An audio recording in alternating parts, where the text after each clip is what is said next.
मोक्षमाण से ज्ञानफलम स्वर्गवन न परोक्षाम किंतु तृप्तिवत प्रत्यक्षाम। मुक्त होता हुआ मोक्षमाणस्य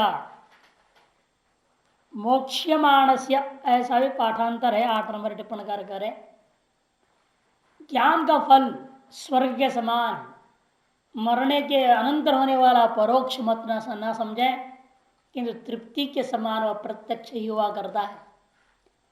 अतच प्रकृत ज्ञान फल से मनोनिरोध से प्रत्यक्षत्वार्थम प्रसंगम प्रकरोति।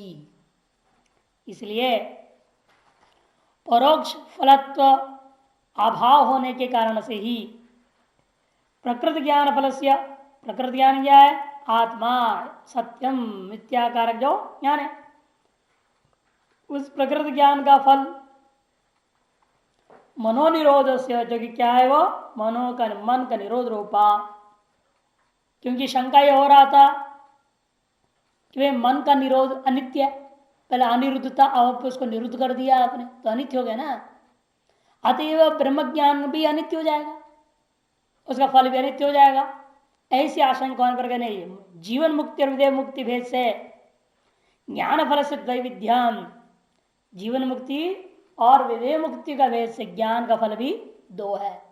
तथा आद्य से मनोनिरोधोपलक्षित देहादि वैशिष्ट्य न अनित्यत्व, जो पहला मान जीवन मुक्ति का दृष्टिकोण से मनोनिरोध से उपलक्षित जो है देहादि वैशिष्ट्य न अनित्यत्व, देहादि से विशिष्ट रूपेण वाला नित्य हो रहा है। फिर द्वितीय से निरपादिक से नित्यत्वात् न दोष, लेकिन दूसरा जो पक्ष द्वितीय मुक्ति पक्ष में तो निरुपाधिक हो जाता है, उस स्थिति में नित्य ही ज्ञान का फल अनुभव में आएगा। अतएव कोई दोष नहीं है। इस बात को मन में रखते हुए तारस मनोरोध का प्रत्यक्ष रूपा फल को बताने के लिए प्रसंगम प्रकृति आदि श्लोक की तरह भूमिका बांधेंगे और फिर उत्तरार्ध के द्वारा उसको स्पष्ट करेंगे। निगृहीत मनस निर्विकल्पस्य धीमतः प्रचार सत्विज्ञेय सुषुप्त्यन्यो न तत्समः।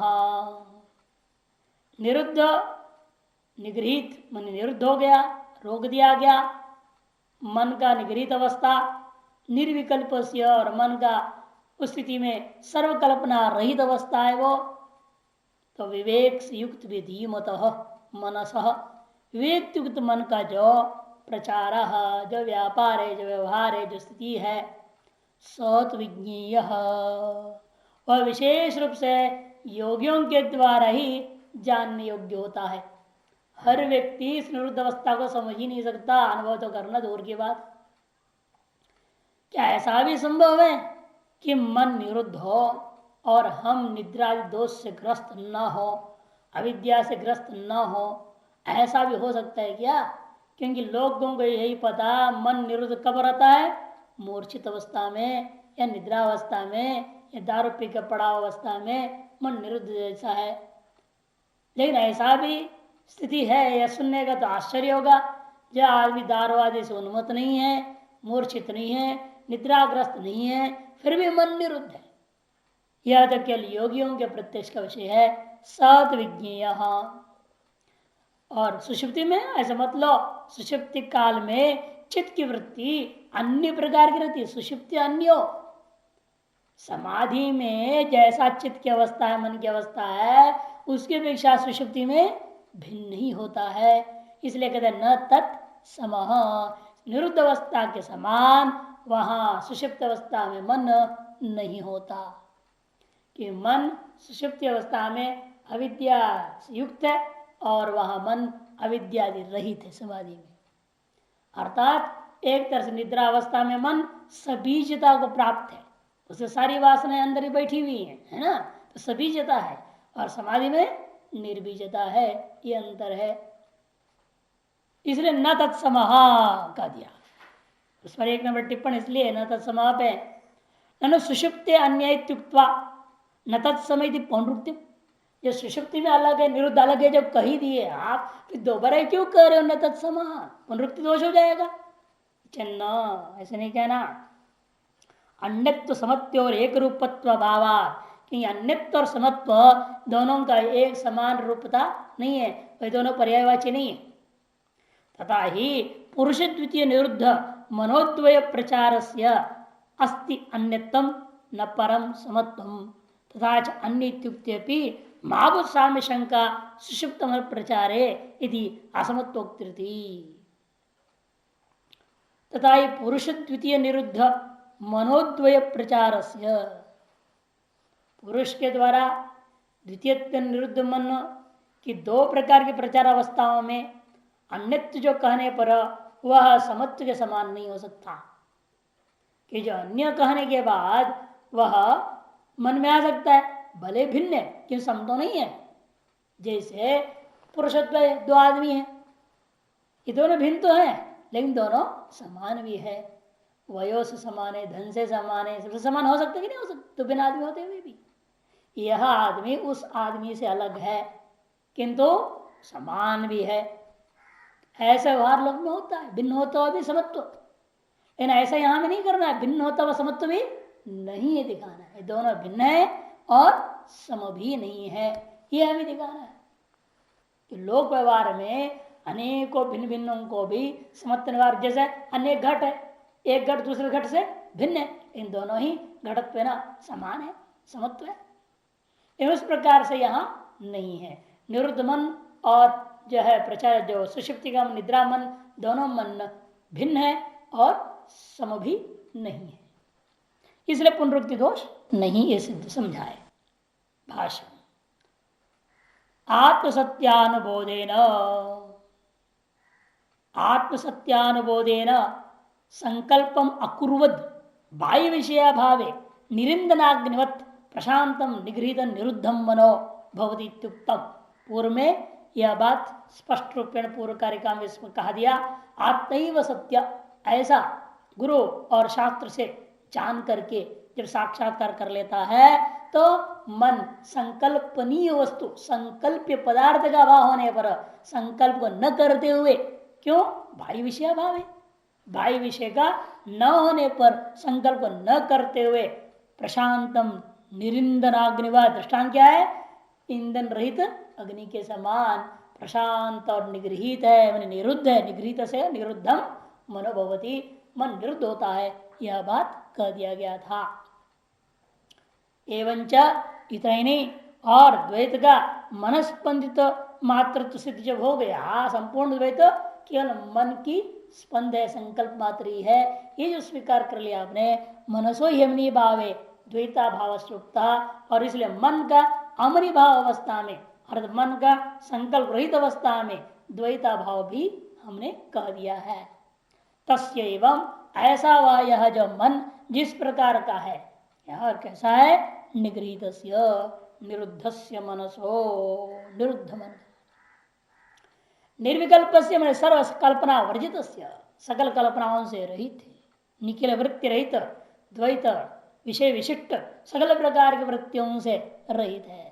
धीमदाम विवेकवतः, विवेक युक्त, और कैसा है मन, पूर्णतया नित्य अनित्यादियों का विवेक से युक्त है। ऐसे मन का प्रचार हमने प्रचरणम इति प्रचार, यह सत्व प्रचार विशेषण ज्ञेय योगी भी, ऐसे मन की जो व्यवहार है, जो अवस्था विशेष है, जो स्थिति है, वह हर आदमी जान नहीं सकता, किंतु विशेषण ज्ञेय है, किनके द्वारा, योगी भी विज्ञेय, योगियों के द्वारा ही विशेष रूप में ज्ञेय होता है मन की वह अवस्था विशेष। नो सर्व प्रत्याभावे यादृश सुषुप्तस्य मनस प्रचार तादृश निरुद्ध प्रत्याभाव विशेषात् किंतु तत्र विशेषम इति अत्र उच्यते। पूर्व पक्ष पूछता है, योगी भी ऐसे क्यों कहते हो, हर आदमी रोज अनुभव कर रहे हैं बात तो है? ये निरुद्ध निर्विकल्प विविक्त जो मन को सभी निद्रा में अनुभव कर रहे हैं, ऐसा पूर्व पक्ष कहता है। विशेष प्रत्याभाव का निरोध अवस्था जो आपने कहा, स्वाप में भी विशेषाभावात, स्वाप में भी सभी अनुभव करते हैं, ये पूर्व पक्षी की आशंका है। ननु सर्व प्रत्याभाव है, सकल प्रकार की वृत्ति के अभाव होने पर यादृश सुषुप्तस्य मनसा, सुषुप्ति में स्थित मन का जैसा प्रचार है, जिस प्रकार का जो अविद्या मात्र परिवसानात्मक प्रचार, 3 नंबर टिप्पण, इसलिए कहते हैं कि उस समय क्या रहता है, केवल अविद्या मात्र रूपा रहता है मन। तादृश निरुद्ध भी पूर्व पक्ष मानना चाहता है निरुद्ध अवस्था में भी मन उसी प्रकार रहेगा, अविद्या रूपा ही होगा, प्रत्यभाव अविशेष, क्योंकि वहां भी किसी प्रकार का ज्ञान विशेष नहीं है। किंतु प्रिय विशेषण आपने क्यों किया कि योगी बिरेव विज्ञेय, योगियों के द्वारा ये विज्ञेय इति चेत अत्रोचित है। तो जवाब कहते हैं भाई वैसा नहीं है, नहीं वह जैसा तुम कह रहे हो वैसा नहीं है। क्यों नहीं है? निरुद्ध मन सुषुप्त से प्रचार से सुज्ञानत्वात् न तत्र ज्ञातव्यमस्ति, विज्ञ नहीं है वो तो ज्ञान सुज्ञा है, सुज्ञ ही है वो। उसका हेतु क्या है? प्रत्यय अभावात् हेतु दिया। निरुद्ध मन सुषुप्ति तुल्य, सुषुप्ति समः। पूर्व पक्ष क्या करना चाह रहा है? निरुद्ध मन पक्ष है वो कैसा है? सुषुप्ति समः साध्य है। हेतु क्या दिया? प्रत्यभाव अविशेषात्, प्रत्यय का अभाव दोनों में समान होने से। यथा मूर्छावस्था, दृष्टांत क्या करता है? मूर्छावत। ऐसा पूर्व पक्ष ने जब अनुमान किया तो सिद्धांत कहते नहीं बहुत अंतर है भाई, सुषुप्ति सम नहीं है निरुद्ध मन।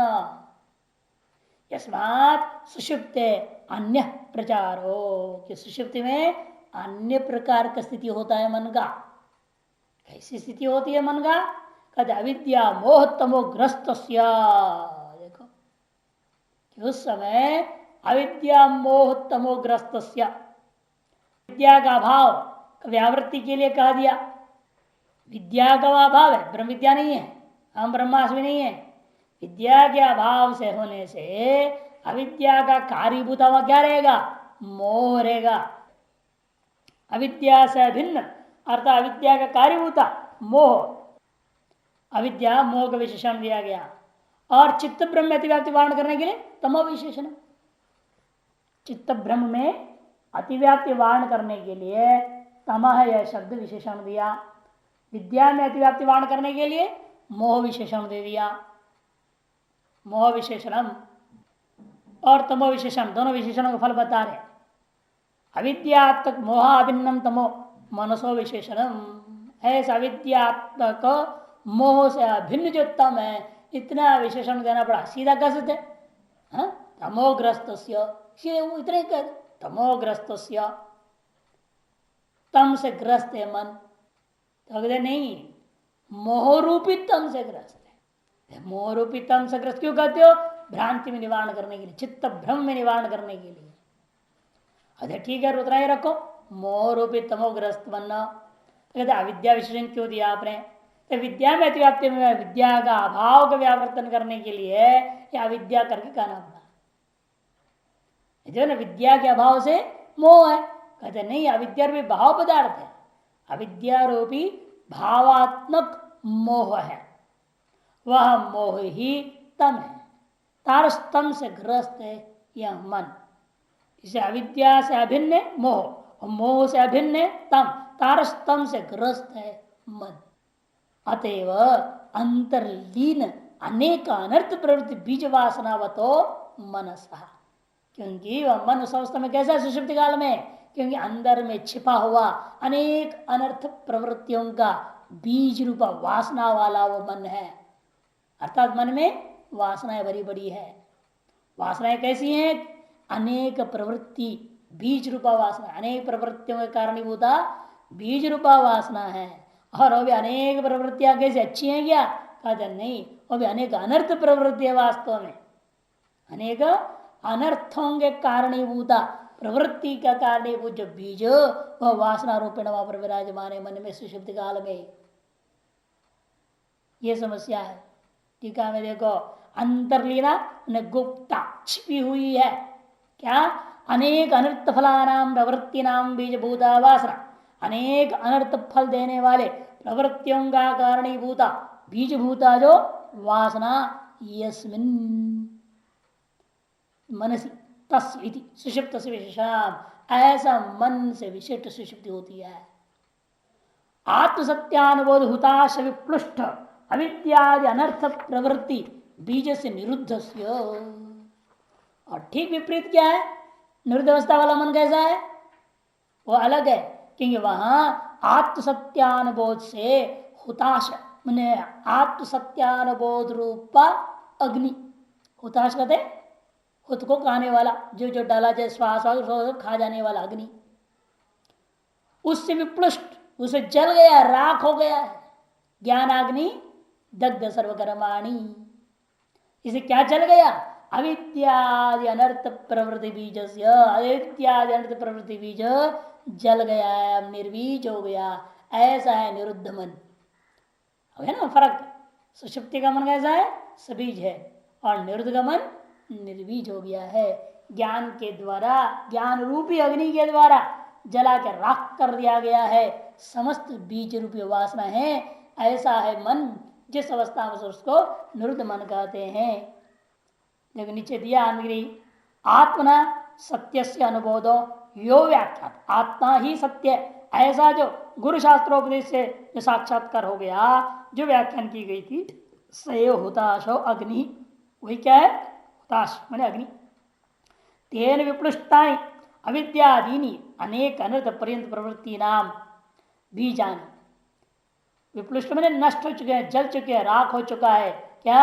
अविद्यादीनी, जो अनेक अनर्थ पर्यंत प्रवृत्ति, अनेक फल पर्यंत प्रवृत्ति के कारणीभूता बीज हैं, जो यस्य तस्य निरुद्ध से विशेषण, निरुद्ध मन का विशेषण है। प्रकर्षण इसलिए क्या हो गया है? तो अत निरुद्ध से अन्य एव, सुषुप्ति में जो है वो अलग ही है, निरुद्ध में जो है वो अलग ही है, ये सिद्ध हो गया। अतएव वह अन्य है, अन्य होता हुआ भी वह सम नहीं है। क्यों कहा? उसके लिए आगे जोड़ रहे हैं। प्रशांत सर्व क्लेश राजस रजस स्वतंत्र प्रचार, से निरुद्ध मन हमेशा प्रशांत रहता है, प्रकर्षण शांत होता है, सर्व क्लेशात्मक रजोगुण से रहित होता है। ऐसा होता हुआ स्वतंत्र प्रचार, ब्रह्म स्वरूप अवस्थानात्मक स्वतंत्रता से युक्त है स्थिति मन का निरुद्ध अवस्था में। अतो न तत्सम, क्योंकि सुषुप्ति कालीन जो मन है वो अविद्या के अधीन है, और निरुद्ध अवस्था का कालीन मन सर्वतंत्र स्वतंत्र है वो। अतो न तत्सम, इसलिए यह मन जो है सुषुप्ति मन के समान नहीं है। तस्माद युक्त, इसलिए यह बात जो कहा गया बिल्कुल सही है। सविज्ञात विप्राय, उसे योगियों के द्वारा जाना जा सकता है, योगियों के द्वारा ही विज्ञेय है वो, ऐसा जो कहा वो बिल्कुल सही कहा है। प्रचार का भेद में कारण क्या है? सुषुप्ति और समाधिस्थ मन के व्यापार भेद का हेतु क्या है? प्रचार में व्यापार जो उसकी स्थिति विशेष मन का, यहाँ तो व्यापार स्पष्ट दिख रहा है ना, वृत्ति बन रही है, हम घटपट को प्रग्रहण कर रहे हैं, प्रचारण हो रहा है ना, बाहर गया प्रकृष्ट रूपेण चला गया बाहर और वृत्तियों को पकड़ लिया, इसे इसका नाम प्रचार। या मन का वृत्ति निकलना एक व्यवहार,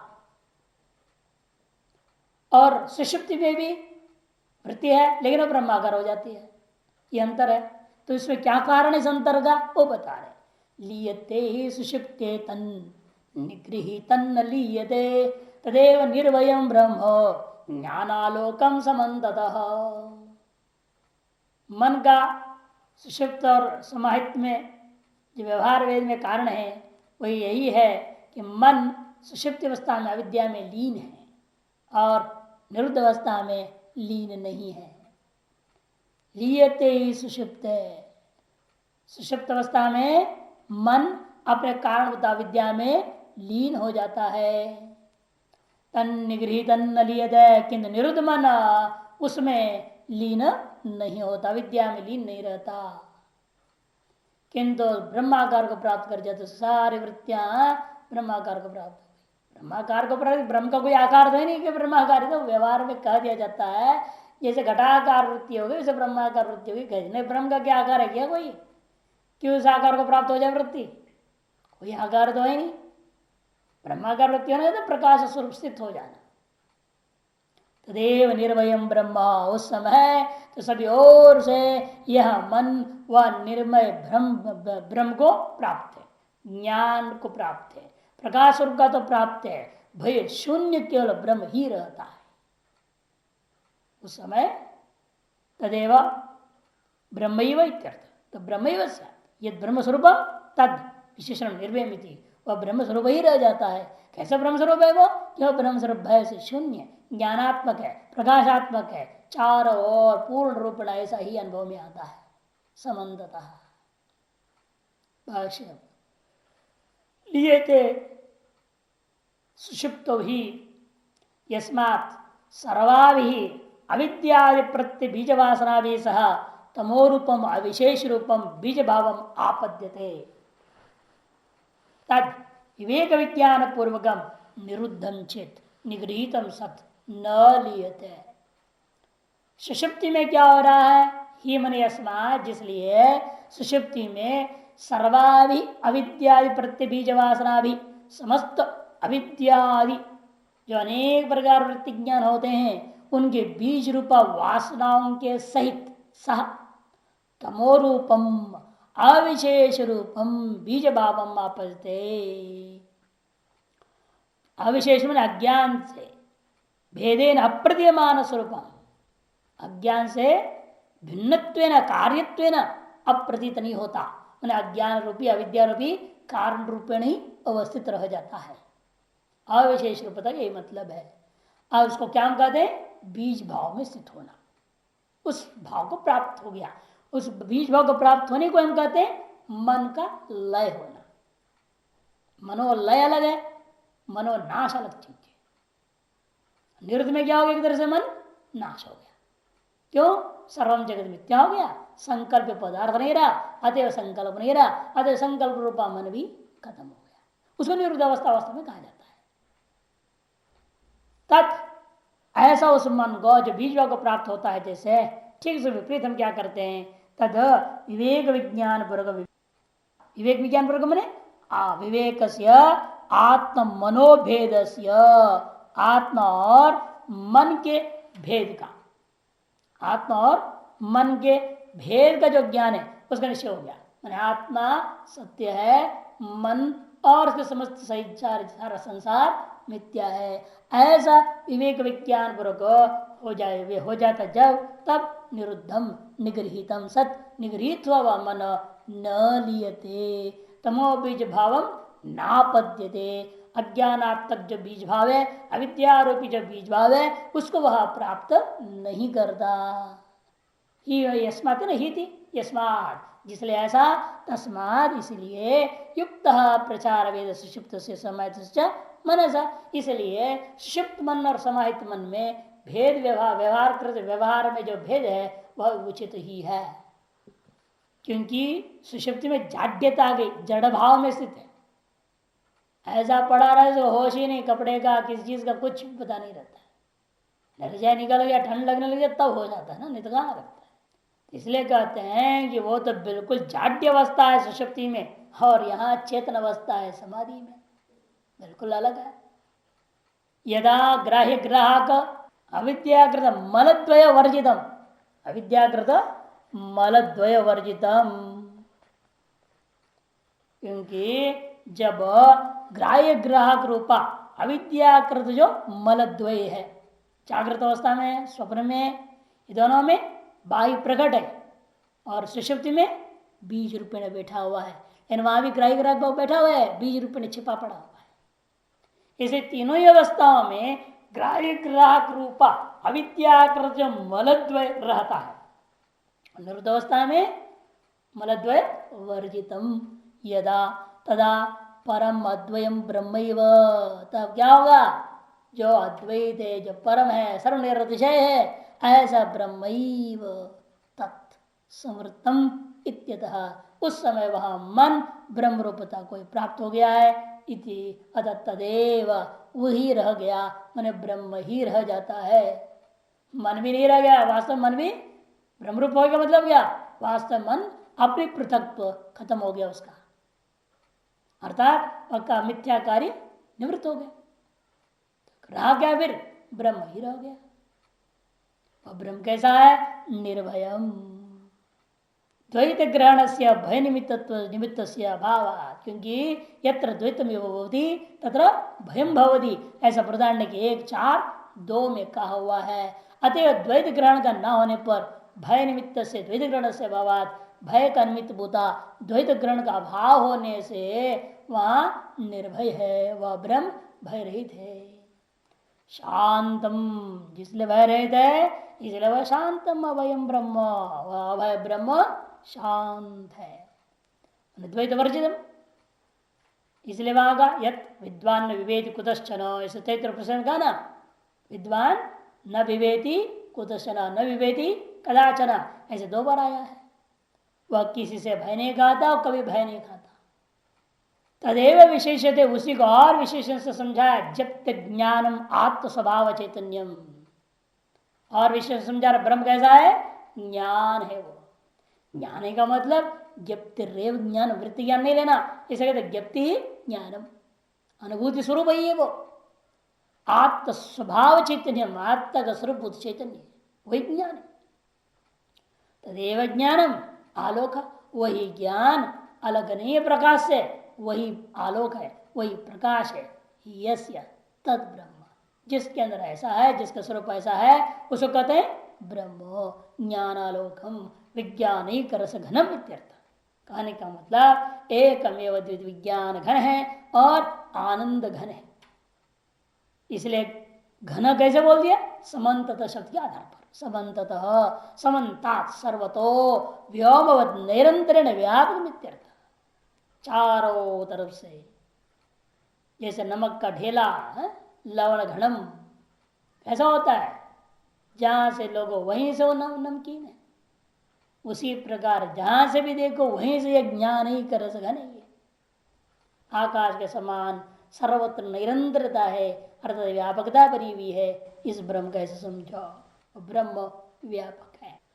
अब उस निवृत्त अवस्था में अनुभव जो हो रहा है, वह मन के दौरान जो अनुभव हो गया, स्वमिथ्यात्व पूरक स्वादिष्ठान का जो ज्ञान प्रकाश अभय आदि रूपता जब अनुभव होने लगता है, तो ब्रह्म और कैसे अनुभव में आते उस स्थिति में वर्णन करने जा रहे। प्रकारांतर से भी प्रकृत ब्रह्म को ही निरूपण करने जा रहे हैं। अजम अनिद्रम स्वप्नम अनामकम रूपगम सकृत विभातम सर्वज्ञम नोपचार कथंचन। वह ब्रह्म अजन्मा है, इसलिए उसका ना कोई कारण शरीर है। अनिद्रम, अनिद्रम ने कारण शरीर रहित, अस्वप्नम ने सुख शरीर रहित, अनामकम रूपकम नाम रूपात्मक स्थूल शरीर से भी रहित है, शरीर त्रय से रहित है वह अज ब्रह्म। कि जो अज हो, जो ज हो जाता है उसी में क्या रहेगा? शरीर त्रय होगा। जिसका ज नहीं है, जो अज है, वो शरीर त्रय रहित है। सकृत विभातम, सदा भासने वाला, एक बार भाषित हो जाए उसका सदा ही भाषित रहने वाला है। भ्रमवशात अभी भी भाषित हो ही रहा है, उसी के भाषा सर्व है ना, ऐसे भाषा सर्वविदम विभाति, उसी के प्रकार सब कुछ भाषित हो रहा है। ऐसे इसलिए इस समय भी सामान्य प्रकाश वही भाषित हो रहा है, लेकिन भ्रमवशात भाषित होते हुए भी हम न भाष रहा है ऐसे समझ रहे हैं। अतएव कह दिया जाता है, एक बार भाषित हो जाए वो फिर सदा ही भाषित रह जाता है। सर्वज्ञान, सर्वम जानाति ऐसे व्याख्या नहीं करना। यहाँ सर्वज्ञ शब्द है ना, सर्वम जानाति ऐसे यह विग्रह वाक्य नहीं किया जाएगा। सर्वंच तद ज्ञाच ऐसा लेना, सर्वंच तद ज्ञ स्वरूपंच इति सर्वज्ञम ऐसा लिया जाएगा। वही सब है और वही ज्ञान रूप भी है, नित्य प्रकाश और सर्व ज्ञान रूप है वो। ऐसा होता हुआ ज्ञान स्वरूप होने से नौपचारक कथंचना, ऐसे ब्रह्म में कोई उपचार समाधि आदि कर्तव्य वास्तव में नहीं रह जाता है। ये समाधि भी इसलिए कहने का तात्पर्य क्या, ब्रह्म में समाधि भी नहीं है, वो भी आपके अज्ञान के ही अंदर माना जाएगा। मैं अभी तक असमाहितता अब समाहित हो गया, ये भी अज्ञान काल में ही है। ब्रह्म न तो निद्रा है, न सुषुप्ति है, न समाधि है, न समाहित मन है, न असमाहित मन है, निरुद्ध मन है, न लीन मन है, ऐसा कुछ भी वहां नहीं है। जन्म निमित्ता भावात सब बाह्यांतरम अजम, जन्म का निमित्त ही नहीं रह गया। अविद्या आरचित ग्राह्य ग्राहक रूप दोनों प्रकार के मल से जब चित्त रहित हो गया है तो जन्म का निमित्त ही नहीं रह जाने से वह सब बाह्याभ्यंतरम अजम, वह भीतर बाहर सर्वत्र अजन्मा ब्रह्म ही विद्यमान है, ऐसा समझा। सबायाभ्यंतर ये मुंडक उपनिषद का मंत्र है। वह बायाभ्यंतर अज ही रहता है। अविद्या निमित्त में जन्म, ये जन्म कैसा होता है? अविद्या के कारण से होता है। इस रज्जु में सर्प का जन्म कैसे हुआ? अविद्या की वजह से। उसी पर अद्वैत ब्रह्म में अद्वैत जगत का जो जन्म है वह भी अविद्या की वजह से। अविद्या निमित्त में जन्म रज्जु सर्वविद्यवोचाम, अविद्या निमित्त की जन्म होता है। रज्जु में जैसे सर्प का जन्म आदि देखने को मिलता है, इस प्रकार हम पहले भी कई प्रकार से समझा चुके हैं, वोचाम कह चुके हैं, बता चुके हैं। साच विद्या आत्मसत्यानुबोध निरुद्धा, और वह विद्या को हमने आत्मैव सत्यम ऐसा गुरु आचार्य शास्त्र के उपदेश के माध्यम से उत्पन्न साक्षात्कार के द्वारा निरुद्ध कर चुके हैं। यतः जिसलिए ऐसा है, अतः अजम, इसलिए वह ब्रह्म को हम अज कहते हैं। और जिसलिए अज है अतएव अनिद्रम, जिसलिए वह अज है इसलिए वो कैसा है? अनिद्रम, निद्रा रहित है, माने तत्व अज्ञान रहित है, तत्व का अज्ञान से रहित है। आत्म तत्व के अज्ञान रहित है, कि आत्म तत्व का अज्ञान युक्त होना ही निद्रा है, और आत्म तत्व अज्ञान रहित हो जाना ही समाधि है, मोक्ष है, ब्रह्म है। आत्म तत्व अज्ञान से युक्त है तो सुषुप्ति में हैं आप, और आत्म तत्व अज्ञान से रहित हैं आप तो आप मुक्त हैं। जब मुक्त हैं इसलिए कहते अनिद्रम। अविद्या लक्षण अनार्य माया निद्रा।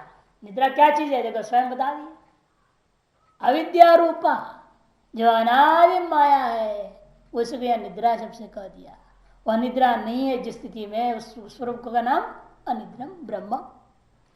स्वापात प्रबुद्ध अद्वैत स्वरूपेण आत्मना अतो अस्वप्न। स्वापात प्रबुद्ध एतादृश निद्रा से, अज्ञान रूपी निद्रा, विद्या रूपी निद्रा, माया रूपी निद्रा से आप विद्वान जो है जग चुके हैं, अपने स्वरूप में स्थित हो चुके हैं। अतएव अद्वैत स्वरूप से, अद्वैत स्वरूपेण आत्मना, अद्वैत स्वरूप आत्म रूपेण आप जग चुके हो। अतो अस्वप्नम, इसलिए अस्वप्नम है, ब्रह्म इत्यर्थ ब्रह्म ही है। अतएव क्या है? स्वप्न रूपा सुख शरीर का व्यभाव हो गया, कारण शरीर नहीं है। उसे कारण शरीर जब नहीं रह गया, उस कारण का कार्यभूता सुख शरीर भी नहीं है।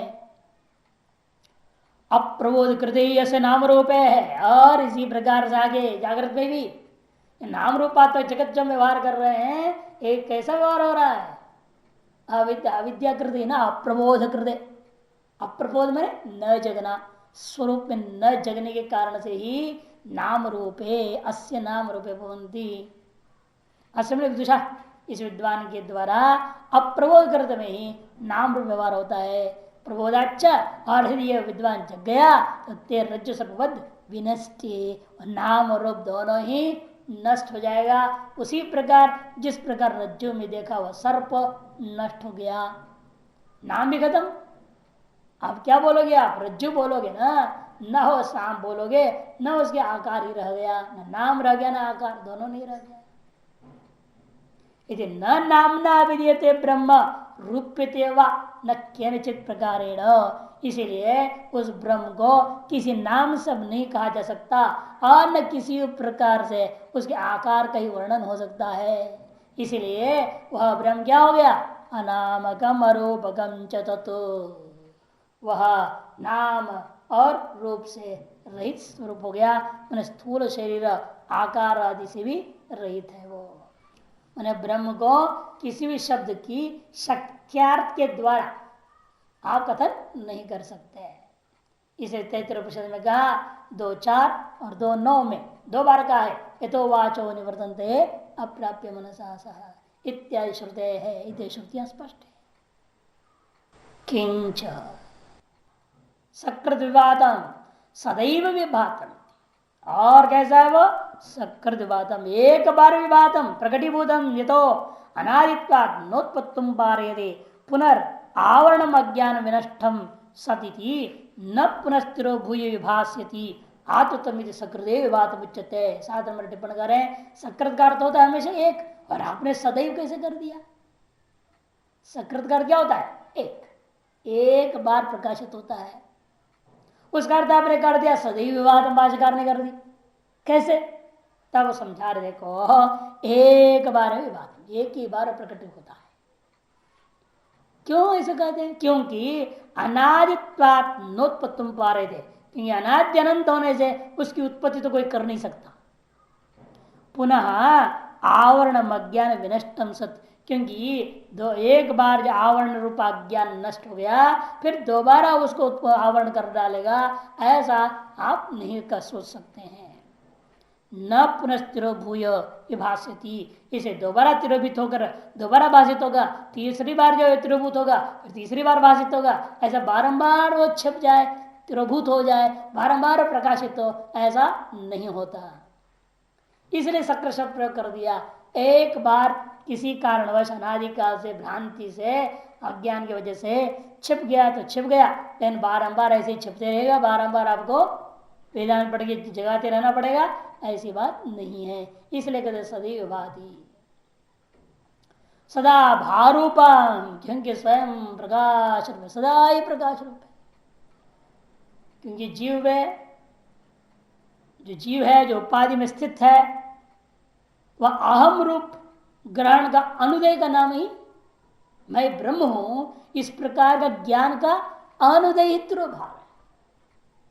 अब मैं ब्रह्म हूं यह ग्रहण हो जाए वो सकृत भाव है। अर्थात जब तक करता हम भोगता हम यदि अन्यथा ग्रहण उदय रहेगा, तब तक यह अज्ञानवशात जीव भाव आविर्भूत रहेगा। और जब ब्रह्म भाव भाषित हो गया, भास स्वरूप होने के नाते वह सदा ब्रह्म ही अनुभव में आते रहेगा। अग्रहण अन्यथा ग्रहण आविर्भाव तिरोभाव वर्जितता, देखो, क्योंकि अग्रहण अन्यथा ग्रहण आविर्भाव तिरोभाव ये सबसे रहित है। क्यों? वो भाव रूप ही है, प्रकाश रूप ही है। ग्रहणाग्रहणी रात्रिहेनी तमश्च विद्या लक्षणम सदा प्रभातत्वे कारणम तदभावात् नित्य चेतन भारपत्वाच्च युक्तम सकृतुबातम इति। जैसे रात्रि और दिन, इसका निमित्त कौन है? सूर्य है। सूर्य निमित्त नहीं है। सूर्य की वजह ना दिन होता है ना रात होता है। यहां आपकी भ्रांति है कि सूर्य सदा सब प्रकाश स्वरूप है, वहां का ऐसे उससे कैसे दिन रात होने वाला है? वो क्या सूर्य अपने आप छिप जाएगा क्या? न सूर्य उगता है न सूर्य छिपता है, पृथ्वी घूमती है। आप जिस पृथ्वी के जिस हिस्से में आप बैठे हुए हैं, वह हिस्सा जब सूर्य के सम्मुख हो जाए आपको प्रकाश मिलता है, वह हिस्सा जब घूमते हुए विमुख हो जाए तो रात हो जाता है। पृथ्वी घूम रही है, इस वजह से दिन रात होता है। लेकिन आप भ्रांति कर रहे हैं, सूर्य उग गया दिन हो गया, सूर्य अस्त हो गया तो रात हो गया। उसी प्रकार ग्रहण अग्रहण वैसा मन का खेल है, आत्मा में नहीं है सर। आत्मा की वजह से ना बंध है ना मोक्ष है, आपके मन के वजह से बंध और मोक्ष है। मन का खेल और कुछ नहीं। ग्रहणाग्रहणी रात्रि हनि तमश्च विद्या लक्षणम, दिन और रात जैसे हुआ करता है वैसे ही यह तमह जो अविद्या रूपा है वही एक कारण था ग्रहण और अग्रहण में। सदा अप्रभातत्व कारणम, ऐसा लग रहा था सदा अनादिकाल से प्रकाश रूपा आत्मा भी अप्रकाशित है जैसे लग रहा था। तदभावात, और अब वह तम रूपी अविद्या का अभाव हो जाने से नित्य चैतन्य भारूपत्वात्, नित्य चैतन्य भास रूप होने के कारण युक्तम सकृत भातम, इसी जो मंत्र जो कार्यकार ने कह दिया सकृत भातम, वह बिल्कुल उचित ही है। आंध्र में देख लीजिए और स्पष्ट हो जाएगा।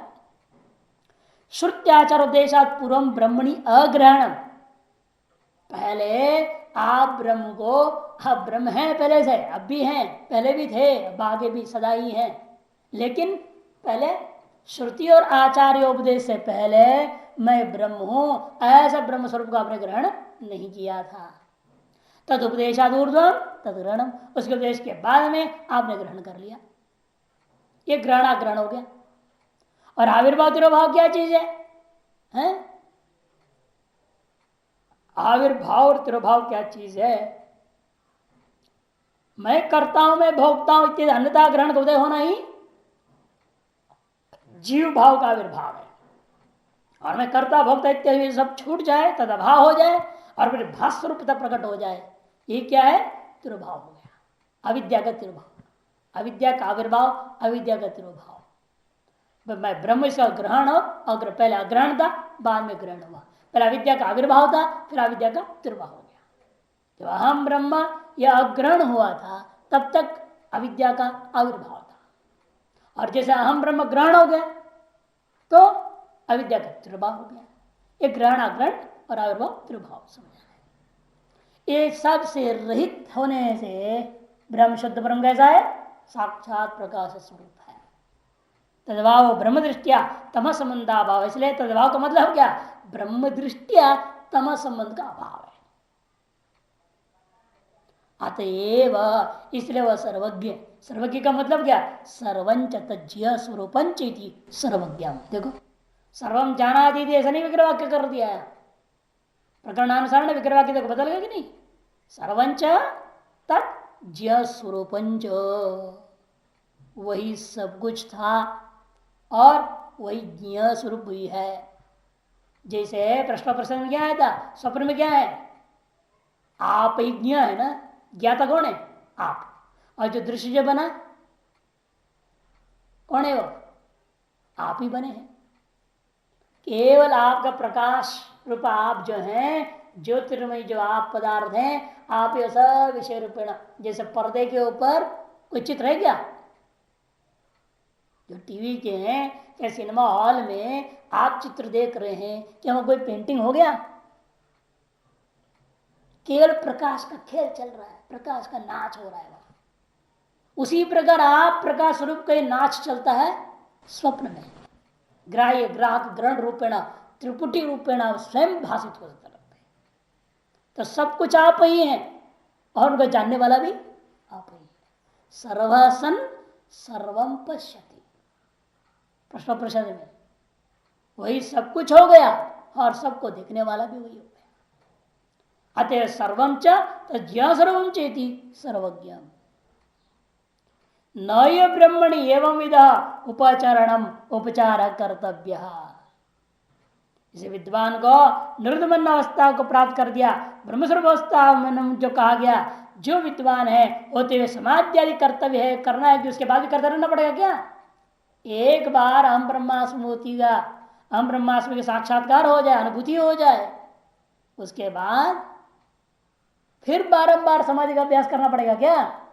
कहते नहीं, उसके बाद कोई जरूरत नहीं, निरुद्ध अवस्था की जरूरत नहीं, न समाधि न ध्यान न जप न कर्म न कुछ नहीं, कोई चीज की जरूरत नहीं है, कह दिया। उपचारणम उपचार न कर्तव्य ब्रह्मणी, समाधि कर्तव्य माचितान प्रत्याह। जो लोग कहते हैं विद्वान को भी ब्रह्म ज्ञान के बाद भी बारंबार फिर समाधि करो, फिर जप करो, ध्यान करो, करते रहना चाहिए, कहते उसके लिए कोई जरूरत नहीं है, कि ब्रह्म में कुछ है ही नहीं, जो कुछ था सब अज्ञान में ही था। हो अज्ञान खत्म हो गया, आप किसमें करना? यथा अन्येषाम आत्मस्वरूप व्यतिरेकेण समाधान आदि उपचार, जिस प्रकार से अज्ञानी, दूसरे अज्ञानी लोग क्या करते हैं, वो अपने स्वरूप से भिन्न मान रहे ना, मैं हूं, मैं आत्मा का अनुभव करना चाहता हूं, इसे मैं समाधि का अभ्यास करूंगा, ध्यान करूंगा। कौन कहते हैं मैं ध्यान करूंगा? जो वो व्यक्ति कहेगा जो व्यक्ति भी ब्रह्मानुभूति नहीं किया। समाधान अद्योपचार अन्येषां आत्मस्वरूप व्यतिरेकी नहीं वो भवती। और ये कैसा है ब्रह्म? नित्य शुद्ध बुद्ध मुक्त स्वभावत्वात् ब्रह्मण। और ब्रह्म नित्य शुद्ध बुद्ध मुक्त स्वभाव वाला होने से या किसी भी प्रकार का उपचार जो साधना की जरूरत नहीं है। निरुपाधिकत्वम उपचार समाध्यादि। निरुपाधिक ब्रह्मणि विदुषो न कर्तव्य शेषो अस्ति अर्थम वैधर्म्य उदाहरण साधयति यथा इत्यादि ना है ना। निरुपाधिक ब्रह्म में जो ब्रह्म स्वरूप को प्राप्त विद्वान को कर्तव्य विशेष नहीं है। इस बात को वैधर्म दृष्टांत क्या है? अज्ञानी को दिलाना पड़ेगा ना, क्योंकि एक ब्रह्मज्ञानी की है दृष्टांत बताने के लिए, दूसरे ब्रह्मज्ञानी को दृष्टांत तो बना नहीं सकते, क्योंकि दो ब्रह्मज्ञानी होगा क्या? उपाधियां अनेक होंगे। अनेक उपाधियों में रहता हुआ जो जीव था वह तत्व उपाधियों में ब्रह्मानुभूति कर गया। लेकिन ब्रह्मविद जब ब्रह्म ही हो गया तो ब्रह्म तो अनेक नहीं है ना, तो ब्रह्मविद अनेक कहां से हो जाएंगे? जब ब्रह्मविद ब्रह्म ही भवती आपने मानते हो, श्रुति कह रही है जब ब्रह्मविद ब्रह्म ही हो गया तो वह ब्रह्म अनेक है नहीं, अतएव अनेक ब्रह्मविद भी नहीं मिल सकता, एक ही ब्रह्मविद होगा। और कौन है होगा? ब्रह्म ही होगा, क्योंकि जो ब्रह्मित हो जाए ब्रह्म ही हो जाता है ना, करने कहां मिल जाएगा? जैसे जो भी नदी चला जाए समुद्र में वो अनेक समुद्र हो जाएगा क्या? समुद्र तो एक ही है, चाहे जितनी भी नदियां उसमें चला जाए वह समुद्र ही हो जाएंगे ना। इसे जितने भी जो अज्ञानी लोग थे ब्रह्मित होकर ब्रह्म हो जाएंगे तो ब्रह्म एक होने के नाते सब वही एक ब्रह्म ही हो जाएंगे। इस प्रकार जैसे अनेक नदियां पहले भेद को लेकर के उपाधि को लेकर अनेकत्व था, जब आपने कहे सब सागर हो गए तो वहां सागर एक है। इसे अनेक सागर, अनेक नदियों का लय होने से अनेक सागर नहीं हो जाता। अनेक ब्रह्मित का ब्रह्म लय होने से अनेक ब्रह्म नहीं हो जाता। अतः एक ही ब्रह्म होने से जिसमें सब लीन हो गए ये भी सब क्या हो जाएगा? एक ही हो जाएगा, दो रहेगा ही। फिर एक ऐसा व्यवहार हो रहा है अनेकों श्रोत्र ब्रह्मनिष्ठ, तो उपाधि को लेकर के जिस उपाधि में रहा हुआ जो जीव था वह अपने स्वरूप अनुभव करके उस उपाधि से रहित हो गया है, उपाधि उसके लिए मिथ्या हो चुकी है। उस उपाधि को लेकर के अज्ञानी व्यवहार कर रहा है, ये भी ब्रह्मज्ञानी है, वो भी ब्रह्मज्ञानी है, वो भी ब्रह्मज्ञानी है, ये भी श्रोत्र ब्रह्मनिष्ठ है, वो भी श्रोत्र ब्रह्मनिष्ठ है, वो भी श्रोत्र ब्रह्मनिष्ठ है। ऐसा अनेक श्रोत्र ब्रह्मनिष्ठ अनेक ब्रह्मज्ञानी का व्यवहार अज्ञानी उपाधि दृष्टि से भले करते रहेगा, इन वास्तव में वे अनेक हो नहीं सकते। इसे कहते हैं निरुपाधि के ब्रह्मणि विदिशो न कर्तव्य विशेष अस्तित्व अर्थ वैधर्म्य उदाहरण साधयति अन्येषां मन अनात्म विधामित यावत् अविद्या दशा में सर्व व्यवहार हो गया ना। अविद्या दशा में ही सारे व्यवहार होते हैं। विद्या दशांच अविद्या असत्व न कोपि व्यवहार, विद्या दशा में अविद्या ही नहीं रह गई, इसे कोई व्यवहार ही नहीं होगा। फिर कहते फिर जीवन मुक्ति विदेह मुक्ति भेद कहां से आ जाएगा? कहते वो जीवन मुक्ति मात्र इसलिए व्यवहार है क्योंकि बाधितानुवृत्तिया तो व्यवहार आभास सिद्ध, बाधितानुवृत्ति से केवल व्यवहार का आभास हो रहा है। वो भी अज्ञानियों को दिख रहा है व्यवहार, व्यवहार आभास भी अज्ञानियों के दृष्टिकोण से। इस अज्ञानी का दृष्टिकोण से एक दूसरा अज्ञानी में होते व्यवहार में सत्यता रहती है और ज्ञानी के शरीर में होता व्यवहार में आभासता होता है। ये व्यवहार आभास जैसे सिनेमा में एक्टिंग करने वाला नाटक जो है अभिनय करने वाला हो, ये नाटक में जो नाटक कर रहा है जो नट उसके द्वारा, इसे शिव सूत्र में तो कह दिया नटवध, एक सूत्री बना दिया है। नट का जैसे व्यवहार वैसा व्यवहार हो जाएगा सारा। और इतनी ऐसा व्यवहार हो जाता है, आप जैसे देखो ना नाटक चल रहा है, नाटक करने वालों में कोई असर है? वो उनको अच्छी तरह से मालूम है मैं ये राम नहीं हूं, मैं रावण नहीं हूं। राम रावण लड़ाई हो रही है, आप देख रहे हैं, एक दूसरे को बोल रहे हैं, सुना रहे हैं, बातें हो रही है, आप भावावेश में आ जाते हैं। लेकिन वो नाटक करने वाले उसको मालूम है वो कोई भावावेश में नहीं आता। क्यों? कि नाटक करने वाले को मालूम है मैं नाटक कर रहा हूं, एक क्षण के लिए भी वो भूलता नहीं मैं देवदत्त हूं, मैं राम नहीं हूं। यह बात उसको प्रतिक्षण स्मृति में पक्का है, बल्कि सारे व्यवहार कर रहा है बाहर राम का पूरा व्यवहार कर रहा है। लेकिन भीतर से दृढ़ निश्चय है, अहम देवदत्तो अस्मि नाहम राम। लेकिन देखने वाला क्या है, ये अज्ञानी को समझ में नहीं आता। ये सोच रहा है भगवान राम है, ओहो आरती भी उतारेगा। कई लोग तो टीवी को ही आरती उतारते थे रामायण में, रामायण आता था सीरियल। इतनी मोहग्रस्त, इतनी विवेकहीनता, अंधश्रद्धा, इसी को अंधश्रद्धा कहा जाता है। अज्ञानी के लिए तो वो तो नाटक है, स्क्रीन है। वो अरुण गोविल था, कोई राम तो था नहीं। लेकिन मोहावेश में आ जाते, अज्ञान की वजह से, अविवेक की वजह से उस व्यवहार को सत्य मान लेते, सत्य मान करके भ्रांति में पड़ जाते हैं। कई तो रोते थे देख करके सीनरियों को, जब बिल्कुल वेदना परक सीता का हरण हो गया, बाद राम रो रहे हैं तो लोग भी रोने लग गए। इसी तरह से अज्ञानियों का ब्रह्म ज्ञान का मामला बनता है। जिस शरीर में ब्रह्म ज्ञान हुआ तो उस ब्रह्म ज्ञान को शरीर से जो सकल व्यवहार है, व्यवहार आभास है, बाह्यतानुवृत्ति हो रहा है व्यवहार हो,